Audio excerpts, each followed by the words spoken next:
This app's appears show you How to change the time on your iPhone. To change your iPhone time, go to your iPhone settings, scroll down and tap on General. Here, tap on Date and Time. If you want to use custom time, then you have to disable Set Automatically option from here. And now to change your time zone, tap on Time Zone. And now you can search for a different time zone. And now it's time to change time.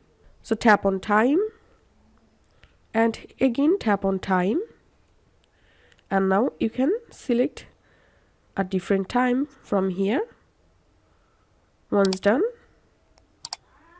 go back from here, and as you can see, I've successfully changed my time. Also from here you can change your date. If you want to use 24-hour time format, then you have to enable this option.